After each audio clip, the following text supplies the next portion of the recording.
প্রিয় দর্শক আসসালামু আলাইকুম। এবার পুলিশের হাতে গুম হলো পুলিশ, কিন্তু কেন? চলুন আমরা সম্পূর্ণ কথাগুলো সেই পুলিশ কনস্টেবলের মুখ থেকেই শুনি, তারপর না হয় বাকি আলোচনা করতেছি। কথা বলে আমারে কই যে এসপি কথা বলবে, এই বলে নিয়ে যে আমার রাত্রেবেলা আটকাই দিছে, গুম করে ফেলাইছে ভাই। কি রে ভাই, ডিপার্টমেন্টে চাকরি করি, আমার ডিসি সাহেব এখনো যাই নাই, যে আমাকে রেখে গেছে। তোরা এখনো গুম করবি? তোরা এখন আর কত গুম করতে চাস তোরা? আগে হাবিব ওই আমি শহীদ ভাইয়ের করে গেছে, ওয়াইফ আমাকে ফোন দিল, শহীদ ভাইয়ের তথ্য জানতে চাইছে, আমি এটার জন্য জানতে চাইছি বলেই আমাকে। হ্যাঁ, তুই আরো পুলিশের রক্ত দেখতে চাস? তোকে লজ্জা হয়নি? হ্যাঁ, এত এত রক্ত রাস্তায় দিল নৃশংস ভাবে নিরপরাধ পুলিশ। তোরা আরো চাস? তোরা র্যাঙ্ক নিয়ে খবরে যাবি?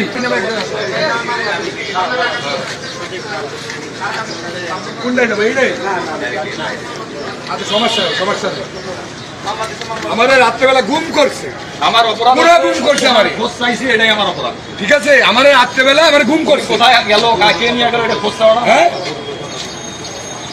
আরে বাইরে অধিকার আদায়ের কথা বলেছিস, আর মৃত্যু এইভাবে চাই না, নৃশংস ভাবে অপরাধ হয়ে গেছে এটা।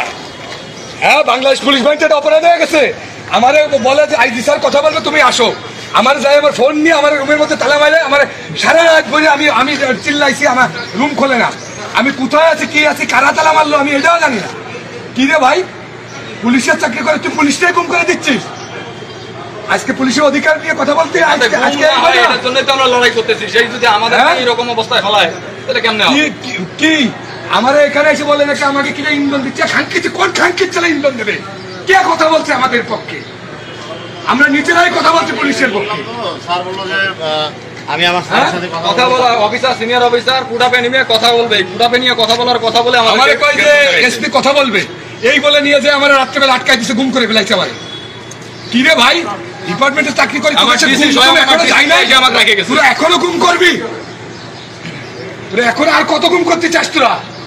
আগে হাবিব ওই আমি শহীদ ভাইয়ের করে গেছে, ওয়াইফ আমাকে ফোন দিল, শহীদ ভাইয়ের তথ্য জানতে চাইছে, আমি এটার জন্য জানতে চাইছি বলেই আমাকে।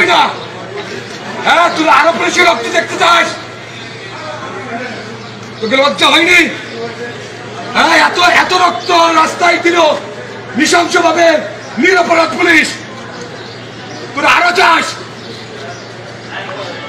তোরা র্যাঙ্ক নিয়ে খবরে যাবি? তোরা আরো চাস?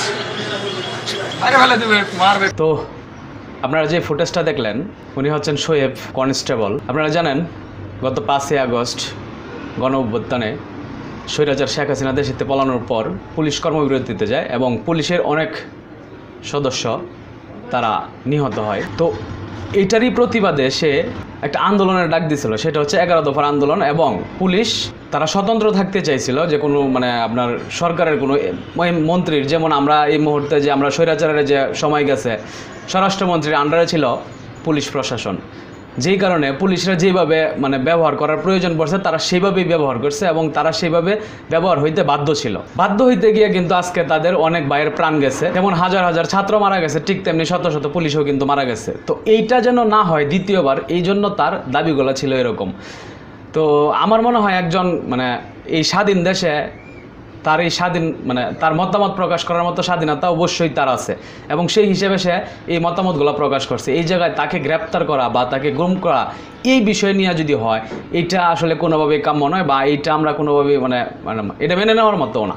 কারণ উনি তার অধিকার নিয়ে কথা বলছে। এখন আপনারা যদি মানতে পারেন মানবেন, না মানলে তারা বুঝাইবেন, বা তার সাথে আপনারা যদি দ্বিমত করতে চান, সেটা আপনারা তাকে বোঝানোর চেষ্টা করবেন। কিন্তু এইভাবে গ্রেপ্তার করা, এটা কোনো স্বাধীনতা হইতে পারে না।